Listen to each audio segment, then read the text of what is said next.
Looks like it's on. Okay, we are rolling, and I'm going to videotape the lesson and then upload the video for those that can't be here. And so I'm going to, now that I have a laptop and have access to do that, I'm going to go ahead and do it. I wasn't quite that tech savvy this summer, and I used my phone, and now I have this new laptop, and God gave me the money to get a laptop, and I wanted to use it for Him. Amen. And so this is easy to do. I did it last week, and if those of you saw, I uploaded it from Lynn's class. So we're in Luke chapter 5 today, and this is really a sweet lesson. And what I'm going to do, I really have always wondered. We know about Matthew, we know about Peter, we know about John and James and those disciples, but I've always wondered about some of the rest of them that we don't see written about very often. And so I'm building a document from one of the resources I've found on the internet that just summarizes the lives of these disciples. And I want to learn more about some of those disciples that weren't the famous and the inner circle ones, and just to know a little bit, just to know something more about it. And so I've been working on it, and I'm going to add to it I've got 4 of them already on there, just a little summary of their life and what we learned from their lives. So I'm gonna have that document ready for y'all. On your notes, the little paragraph at the top was from the author of our Sunday school guide. His name is Mike Martin, and he is a professor at a seminary in Los Angeles. But I'm going to read this to you. It says, "In my experience, diversity enriches and strengthens both the fellowship and the witness of a church congregation. Not only does God love all people and desire their salvation, but when they turn to Him through faith in Jesus, He uses ordinary believers with diverse backgrounds in His work. Each believer has the ability to reach into his or her culture and former associations to share the gospel in ways believers of other backgrounds would not be able to do.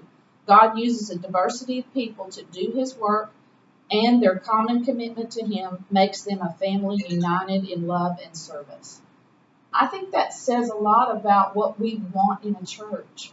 We don't want everybody being the same kind of people, because God, we will see in our lesson today, used people that had diverse backgrounds to accomplish His work.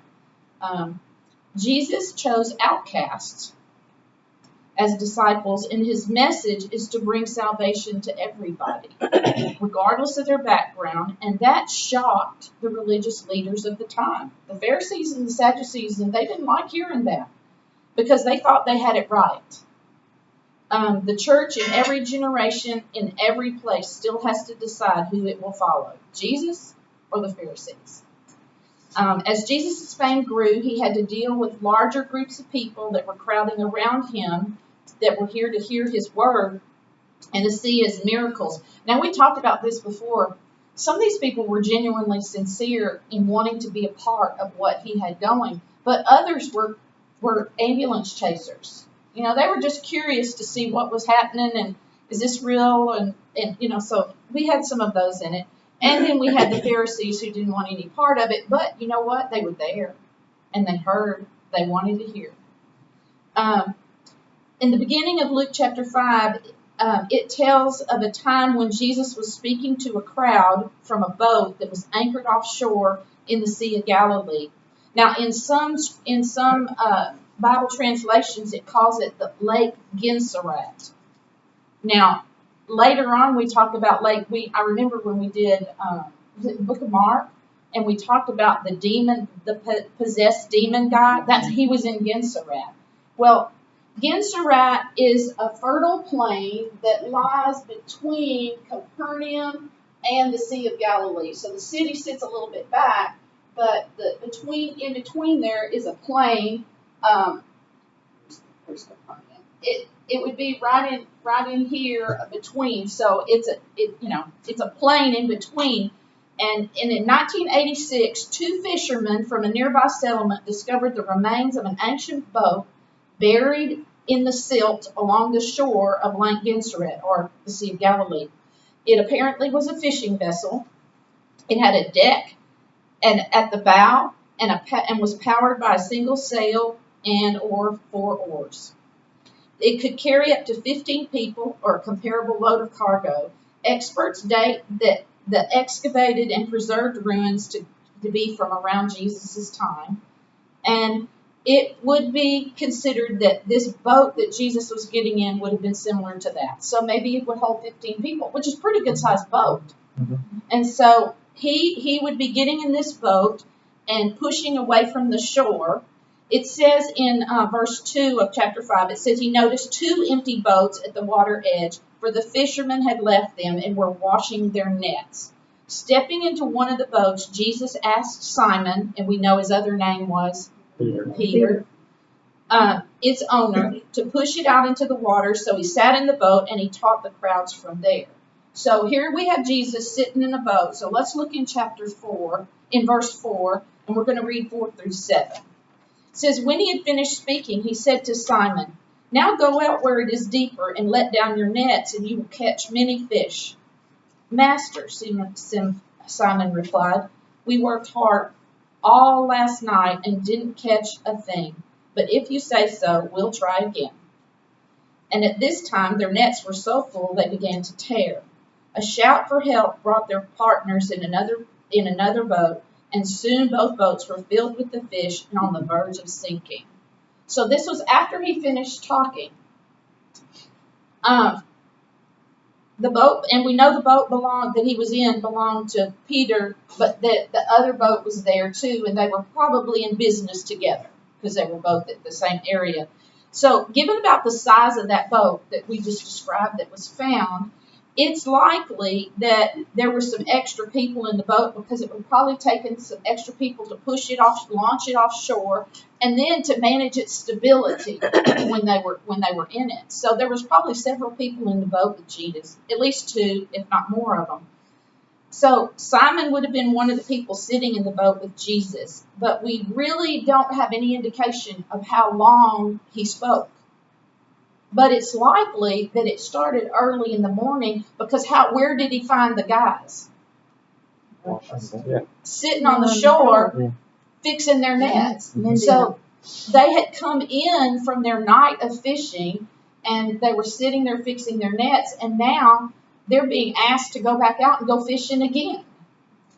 And so probably a little tired and not sure that they want to go back out. But what else happened when they were out fishing? They had fished all night and didn't catch anything. So for Jesus to come and tell them, go on out and you're going to catch many fish. Well, we've already been out there and we didn't catch anything. I have been fishing enough to know that sometimes it's not fishing. Sometimes it's drowning bait. Right? Yeah. So they probably had drowned bait all night long. Well, they had nets and they didn't catch anything. So they could have not been sure, that a little doubtful that Jesus was going to be able to give them fish because they'd already been there and it didn't happen. So in 5:2, we read that they were out washing their nets. So that's another thing. If they had to go out and fish again, what were they going to have to do? Come back, wash the nets, and do it all over again. So probably would have been a little apprehensive about that. It gives us a time frame, though, that that sermon and that church service probably started early in the morning, and it said possibly until noon that it could have gone on, depending, on how long he talked. So, they did obey his directions, though, didn't they? Yeah. So he said, but if you say so, we'll try again. So they did go out and they obeyed. And what else happened? The second boat had to come. When the fishermen obeyed Jesus' directions, the result was overwhelming. They had so many fish that the nets started to tear, so they had to call the other boat to come over and help get them in. And without, tearing up and doing too much damage, they needed some help to get them in. So they got them all in. And the fish, it says the catch of fish was so heavy that both of the boats started to sink. It said it said, and soon both of the boats were filled with fish and on the verge of sinking. So with the people, the fish, and all their equipment, the boats were so heavy that they were starting to take on water. What a description, what a beautiful description of the blessings that God gives us. You know, so much in the boat that started to take on water, just overflowing with the blessings that He had given them. I just think that's a beautiful picture of what God does for us. Well, let's look on in 8 through 10. When Simon Peter realized what had happened, he fell to his knees before Jesus and said, "Oh Lord, please leave me. I am too much." And in some versions it says, "I am what? A sinful man. A sinful man. I am sinful man. Please leave me, for I am too much of a sinner to be around you." For he was awestruck by the size of their catch, as were the others around him. His partners, James and John, the sons of Zebedee, were also amazed. So we know from that the people in that owned the other boat were James and John, who were the sons of Zebedee. And so probably Zebedee was there with them. It was a family business. So they were all working together. So they had two boats and they worked together. It says, Jesus replied to Simon, "Don't be afraid. From now on, you'll be fishing." Oh, did I go too far? No, you'll be fishing. From now on, you'll be fishing for people. So you'll be fishing for men. You will be fishers of men. Well, Peter's response shows that he learned something about Jesus that day that he probably didn't know. Isn't that true for us? When we spend time with Jesus and His Word, we learn something about Him every day. We can do that. I'm sure that this was probably a highlight event of his life. Can you think about things that happened in your life that was just very special, that you still remember as a very special day? I mean, I can. I remember the day that I got to shake hands with President Bush when I just went to view his wife in the repose thing. That I was there for just a short window of about 15 minutes when he was there that day. And I got to be there at that moment when he was there. That's just one of those highlight events for your life. So I'm sure for Peter, this was a highlight event for his life. Peter lived a lot of years and he did a lot of work for Jesus, but I'm sure that this was one of those that was a highlight for his life. The first time Peter refers to Jesus is in this passage right here when he called him Lord. He called him Lord. This was the first time that he referred to Jesus as Lord. Witnessing the greatness and the power of that day could only be acknowledged by falling into a posture of repentance and worship. What does it say he did?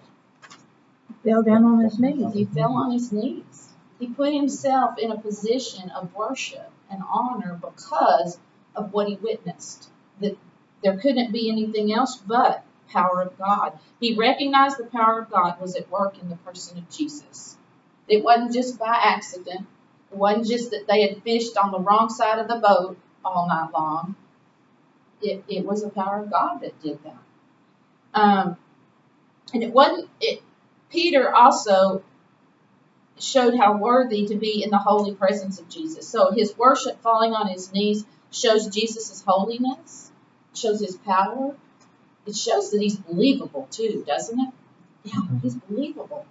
And so he also had two other people that were witnessed this. We now meet Simon Peter's partners, James and John, and probably their father, and they also witnessed this miracle. And so Jesus gave them all a good news revelation. You know how when somebody says, "I've got good news and bad news"? Well, Jesus' revelation was good news, bad news. Bad news was you're going to have to get back in the boat and go out and fish some more. But the good news is you're going to become fishers of men. You're going to be my fishermen, and you're going to fish for people. So in the Gospel of Mark, we find also that Andrew was here too. Peter's brother Andrew was part of this. Luke doesn't mention it, but Mark does, that Andrew was with them. And they spent time with Jesus that day. The time they spent that day influenced all of them in such a way they turned their lives around. They changed everything about their life because they left what they were doing and they became fishers of men. They did what he asked. What do you think Jesus saw in these men to call them as his first disciples? What part of their jobs would be something that would be beneficial to Jesus' work? One thing, they obeyed him. They obeyed him. They keep at it. They keep at it. It's hard work too, wasn't it? Yeah, it was hard work. They keep at it. So things in our lives, and when we talk about that message I read at the first, the diversity of people's lives gives different qualities that are necessary in the work of the church. It's doing things. I know from being with Buddy on trips and Bob, when we've gone on mission trips together and working on people's houses and whatever needs to be done, it's hard work. And we keep at it until the job was completed. I mean, and it's fun. The fellowship is fun to be in part of that. And so that's something that he saw in these fishermen, that they were needed for that because of the life habits of their job contributed to what they were going to be able to do. Well, they were also part of a community that needed to hear. Yes. They were, the Pharisees were there, but these were the people in that community that actually were teaching. Well, we're going to see about that in this special. Flip over now. We're going to go on to 27 and 28, and we're going to see another person that's asked to come and leave his job. These guys left their fishing jobs. That was their life. That was their life. That was their income. That was everything they earned, their boats, all of that was left behind, and they followed him. Now, this gap in between these two passages is next week's lesson. But now look at verses 27 through 28. Here, Jesus calls this despised outcast person to come be a part of him, and it creates a stir. Later, because he had been doing some things that we're going to learn about next week, Jesus left the town, and he saw a tax collector named Levi sitting at his tax collection booth. So, come and be my disciple, Jesus said to him. So Levi got up, left everything, and followed him. Well, this man is named Levi, but we also know his name is Matthew. The commentary said two things. It was not unusual for people to have 2 or 3 names. They would have a Jewish name, so his Jewish name was Levi. Yeah. His Roman name was Matthew, and perhaps people had a third name that would be a Greek name, because of this area where they lived was highly influenced by the Greek and the Greek community, because if you go up and further around is where you run into the areas of Greece and all that part of the country at that time. So this is a hugely traveled area because people are going back and forth from Egypt up here. So there's lots of different nationalities involved there.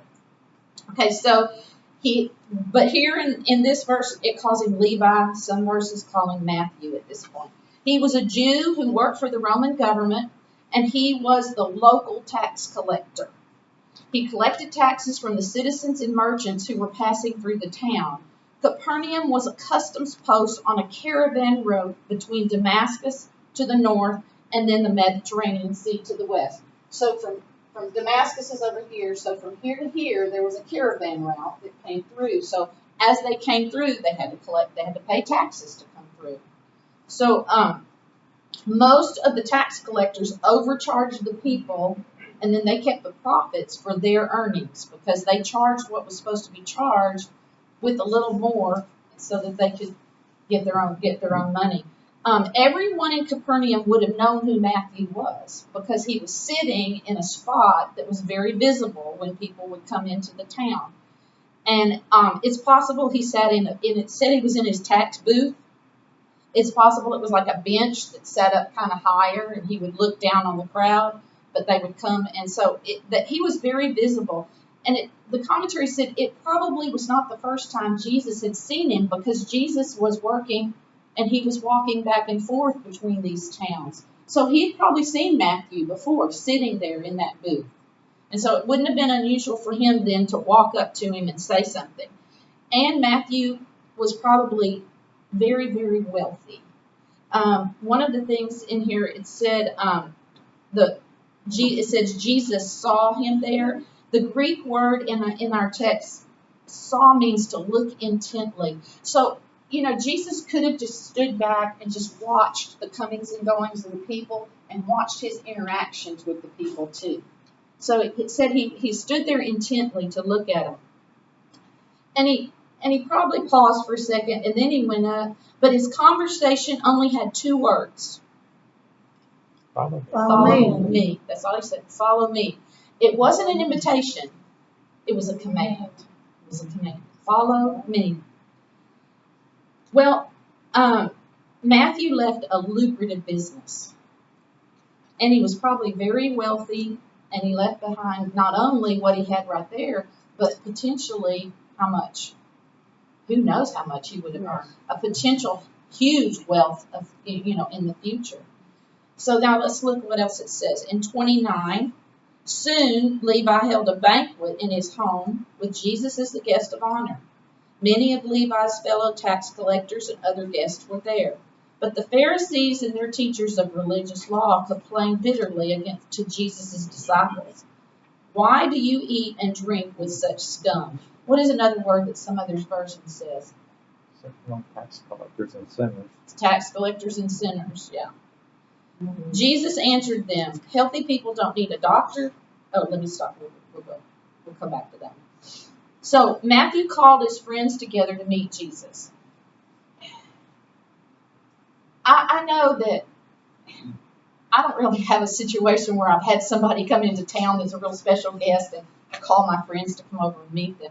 But I know that I have been on trips and I have gone places. And when I get there and I see that place, I wish I had some friends with me to show them so they could be a part of that experience of what it was. And I'm sure that's what Matthew felt right here, is something was different because he was willing to just give up everything he had, and he had a lot of wealth to do it.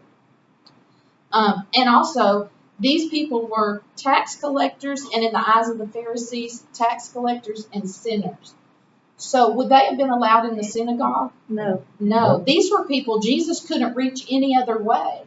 But Matthew's opened his house, and so Jesus is able to reach a group of people that he would never be able to reach in the synagogue if he was there preaching in the synagogue. His message was the same for them, love and mercy. But isn't it overwhelming in the fact that Matthew never questioned, never said why? Yeah. Followed why. Yeah. He just, The power of the Holy Spirit. The power of the Holy Spirit. Right, and he had probably heard, Jesus had been doing miracles Oh, yeah. in that area for a while, so he probably knew who he was and at least the stories, And if he hadn't possibly witnessed witnessed. it firsthand. Yeah. Witnessed some miracles of things. The interesting thing, the other thing I found was interesting is that the phrase in verse 29, it said that people who were guests in his home. The word for that is also, it means who were reclining. And if you think back to pictures you've seen of the Lord's Supper, how were they eating? They were laying on the ground and eating. So this was going to be one of those banquets. It was going to be one of those. They were probably had long tables that were U-shaped, and they would be kind of reclining on their elbow and eating with. very lavish. Yeah, very lavish. But the other thing is to have a house big enough to do that shows you how wealthy Matthew was. And so this is a huge feast. Apparently, the Pharisees had followed them to the house because they approached the disciples and said, "Why do you associate with this? Because look what he's doing." So they weren't pleased at all. One of the things that they were not pleased about was that Jesus wasn't following all the proper protocols for washing of the hands and being pure before you sat down at a meal. And they were laying all over the place, right? So yeah, they're going to find something to nitpick about. So yeah, that's what they were doing. Their aim was directed at the disciples to communicate how improper and ungodly that they found Jesus to be. They were trying to influence the disciples to say, you shouldn't be with this guy because he doesn't wash his hands enough or whatever. How dare they associate with them, that they would leave their jobs and associate with him. So why do you think Matthew had something about him that Jesus could use? Think about his job. Somebody take care of the money for you. Somebody take care of the money, and it's likely that he might have been a treasurer of some sort. What He's else a do you, people person. as a people person, because he interacted with people coming and going. What else do you have to do when you take care of money? Don't you have to keep the books? Yeah, there's some details involved. So he probably was a man of details. So those are things that would be important characteristics too. But most of all, he had a willing heart that says, okay, I'm going to follow you. So now let's finish at the end. It says, Jesus answered them, healthy people don't need a doctor, sick people do. I have come to call sinners to turn from their sins, not to spend my time with those who think they are already good enough. So why, he said, these people are sinners. They're sick. They need help. So the disciples probably began to wonder a little bit after the Pharisees came to him and threw this question at him. Why are you going to follow him? But Jesus responded, in our Sunday school guide, it says this was a common proverb that they had probably heard before. Healthy people don't need a doctor, but sick people do. Well, put it this way. Those people that are sick recognize they have a need for help and come to somebody that can make them well. And so that was what the people were doing. Jesus then explained this as his mission. I have come to call sinners to turn from their sins, not to spend my time with those who think they are already good enough. Well, he wasn't going to lower his standards, but he was going to reach out to people who were seeking, and he was the one that could bring them salvation. So, how can we use our homes, our jobs, and our interests and our time to bring people to Jesus? Lots of ways to do things. And that's what these people did. They used their jobs, they used their influence in the city, a lot of things that could help Jesus. We're going to meet a few more disciples as we go on. And if you look real quick in chapter 6, there's a list of all those disciples that are there. And I'm going to try to get y'all a document that shows you a little summary of all of them. So, glad we're here today. This is a strong bunch. That's all I can say. We're a strong bunch of people. Buddy, will you close this in prayer? Father, again, we thank you for this day. Father, I thank you for each one that comes today and for the time. Get up early and come up here and be with us. Father, thank you for Martha as she does study the word and learning for us. Father, we just pray again for this ship. We would thank you for we with the pastor John today as the bring. Thank you for your love, blessing. Amen. Thank you for the word.